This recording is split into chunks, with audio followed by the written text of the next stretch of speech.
سلام بینندگان گرامی، ساعت به وقت پراگا 1 و شما برنامه اخباری آزادی را مستقیما تماشا میکنید.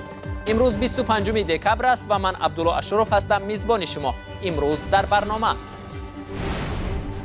رئیس مجلس ملی تاجیکستان میگوید سرنوشت 345,000 شهروند تاجیکستان در روسیه نامعلوم است و 226,000 نفر دیگر دپورتاسیون شده از حق بازگشت به روسیه محروم شدند. صنفخانه‌های مخصوص برای کودکان مهاجران در کراسنگورسک یک مکتب خصوصی در خود را برای فرزندان مهاجران باز کرد. وظیفه ما نه تنها آموزانیدن بلکه مطابق ساختن با جامعه است. وزیر معارف میگوید با تجلیل سال نو در مکتب‌ها مخالف نیست، بلکه ضد ارچه‌بری و معرکه‌های مینوشی و پولستانی از خوانندگان است. برنامه را با خبرها از تاجیکستان شروع میکنیم. مقامات میگویند بیش از 345,000 نفر شهروندان تاجیکستان به قلمرو روسیه وارد شدند، ولی پس از آنها هیچ معلوماتی نیست.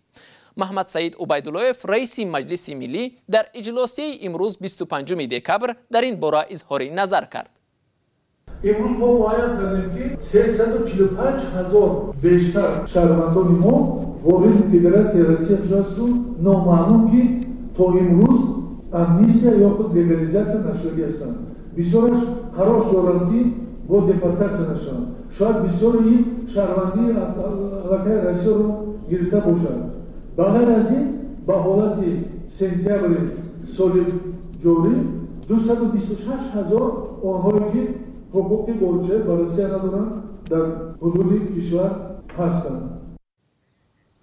روسیه کشوری اساسی مهاجرپذیر از تاجیکستان است. بنابر معلومات فدراسیون مهاجران در روسیه از اول سال روان تا ماه سپتامبر بیش از 1,700,000 شهروندان تاجیکستان وارد روسیه شدند. از این شمار کمی بیش از 700,000 مهاجران کاری هستند. به گفته حامیان حقوق، مهاجران کاری تاجیک از همه قشر آسیب پذیر در روسیه به شمار می روند و زود حقوقشان پایمال می شود. کاردهندگان معاش آنها را نمی دهند و یا دیر پرداخت می کنند.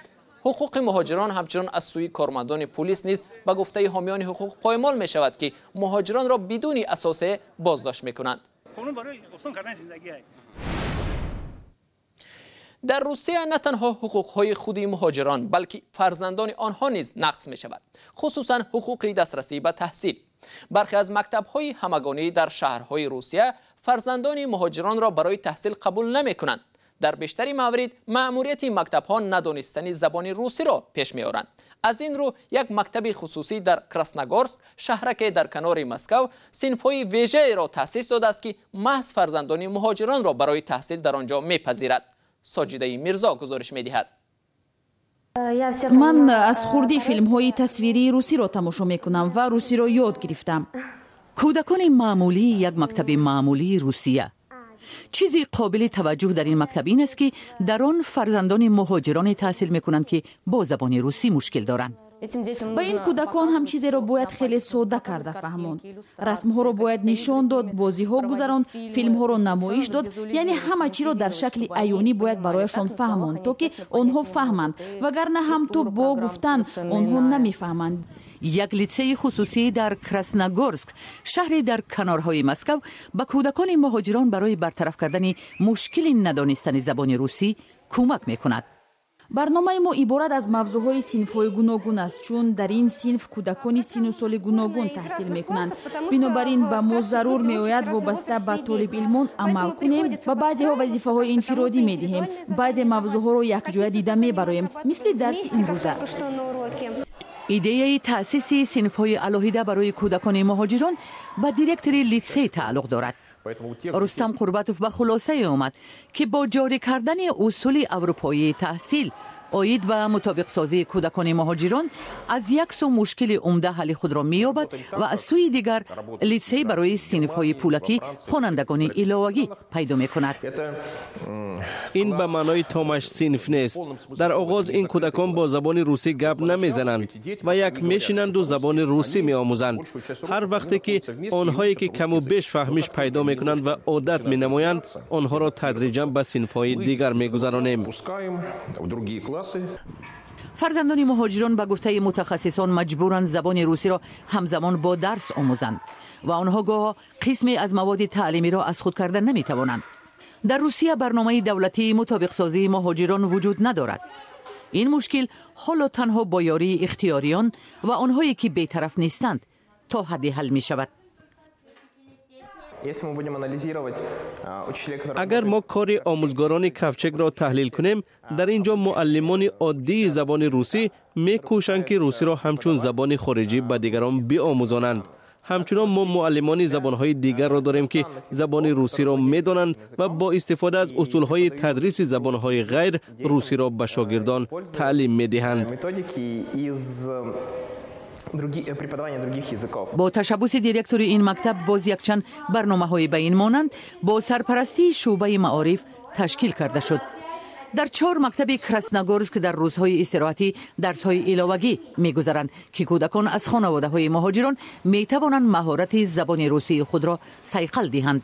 پس از درس‌های معمولی خوراک نصف روزی و تنفس، آنها به ورزش، موسیقی و صنعت فرا گرفته میشن و البته همزمان زبان روسی را می‌آموزند.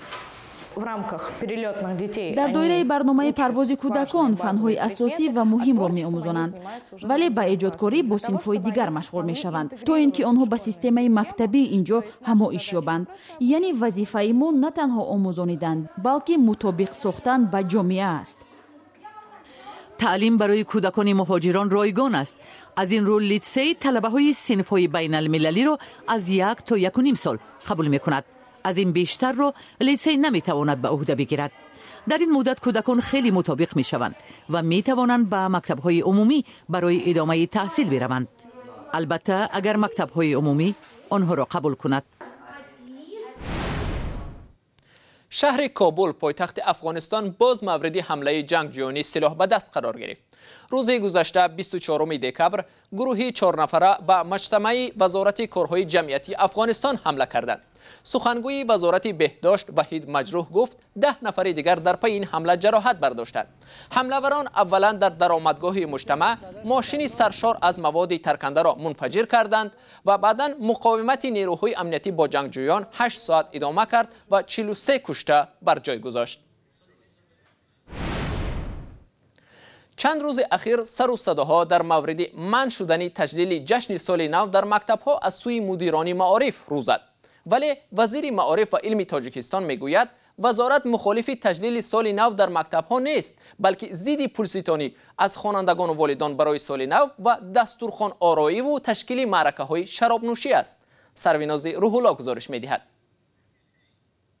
وزیر معارف و علم تاجیکستان سر و صداها را درباره منع تجلیل سال نو در مکتب‌ها رد کرد. او گفت تا هنوز در این باره هیچ دستور یا قرار به اداره معارف و یا مدیران مکتب‌ها با امضای او ارسال نشده است. یگون خیل установка یگون خیل مکتوب از طرف وزارت معارف جهتی سال نو هنوز شدگی نیست.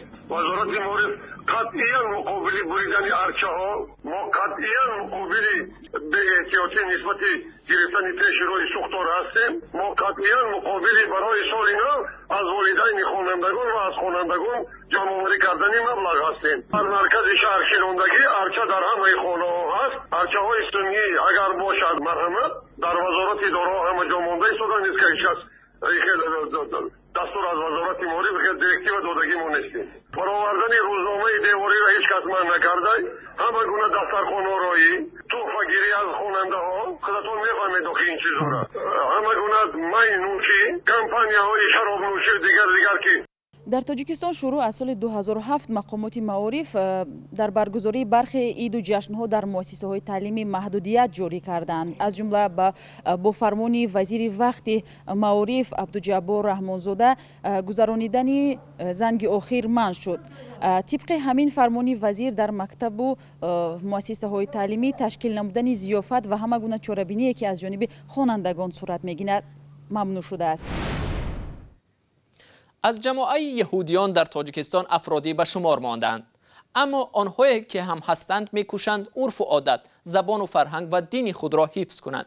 اعضای این جماعت را در دوشنبه یگانه کنیسه عبادتگاه یهودیان به هم می‌آورد، هرچند عبادت کنندگان آن زیاد نیستند و با انگشت یک دشت می‌شود آنها را حساب کرد. ادامه موضوع در گزارش همکارم خرامان بخازاده. تنها کنیسه یهودیان در تاجیکستان همیشه آماده قبول نمازگزاران است. ولی 6 سال می شود که در اینجا مراسم‌های دائمی دینی برگزار نمی شوند. در سراسر تاجیکستان کمی بیشتر از 50 عضو جامعه یهودیان باقی مانده است و اکثر آنها کلانسال هستند. در روز استراحت شنبات که شنبه ها می باشد، در کنیسه تخمینا 10 نفر جمع می شود. این شمار برای تشکیل نماز جامعه یهودیان کفایت می کند. خاخام آخرین کنیسه سال 2012 به اسرائیل مهاجرت کرد.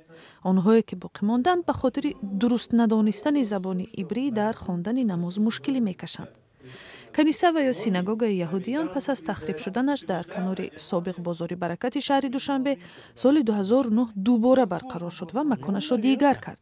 ماه مارت آن سال صاحبکار و رهبر اوریون بانک حسن اسدالله زاده یک خانه محتشم خود را به جماعت یهودیان دوشنبه تحفه کرد.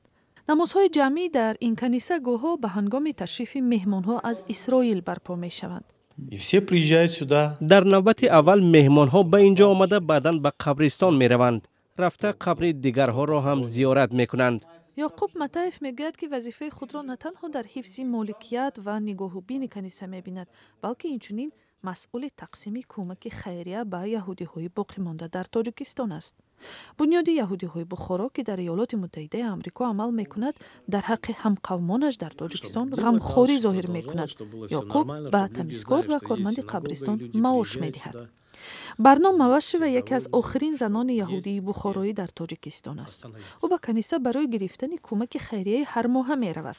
این کمک چیزی بیشتر از $10 است. برنامه موش و یاد دارد که تا سالهای 90 در تاجیکستان بیش از 10,000 یهودی زندگی می کرد و اولاد بخش اعظم آنها که همچون یهودی های بخارایی معروفند از زمان امارات بخارا ساکن قلمروهای امروزی تاجیکستان و ازبکستان بودند. این زن خوب یاد دارد که هر عید در نزد کنیسه یهودی ها 10 نفر جمع می شد. دستگیری و کمک همدیگر یک بخش مهمی این جماعت ها بود.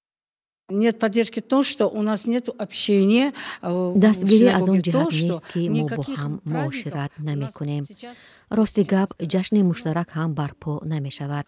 بسیار می خواستم که عیدهای مشترک برپا کنیم ولی نمی شود. سین همه به جای رسیده است. بسیاری ها مریضند. خلاصه هر کس یک بهانه خود را دارد.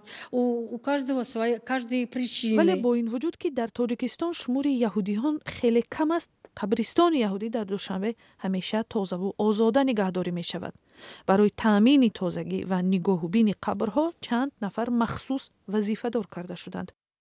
اینو می بیان مهمونو همجاده وای میکنن، ما دا کار میتیم، ما کارا وای میک تخت میکنیم، خودمون با ویدیو کده روان میکنیم. هم صحیح باشه. یهودی های تاجیکستان بیشتر در آستانه جنگ شهروندی در سالهای 90 رفتند. مایا زوتسه و دختر ژورنالیست معروف شوروی گالینا زوتسه هم در آغاز سالهای جنگ از تاجیکستان بیرون رفت ولی بعد 16 سال دوباره به نزد مادرش برگشت و حالا آموزگار موسیقی است.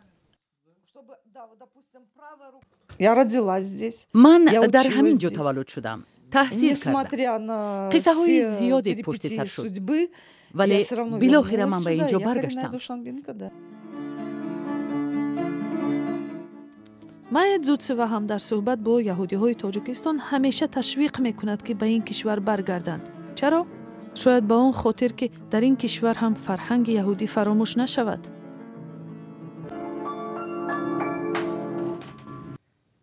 بینندگان ارجمند، شکل پوره این گزارش را شما می توانید در وبسایت ما www.azadi.org تماشا کنید. این گزارش آخری برنامه امروز است. اخبار از این بیشتر را در سامانه www.azadi.org و صحیفه های اجتماعی ما فیسبوک و ادناکلاستیکی توییتر مطالعه کنید و گزارش های ویدیویی را در صحیفه آزادی ویدیو در یوتیوب ببینید. صبح پگاه شما را بینندگان ارجمند با خبرهای نو و تازه در برنامه نوید بامدادی منتظر هستیم. تا آن لحظه خدا نگهداری هر یکی شما باشد.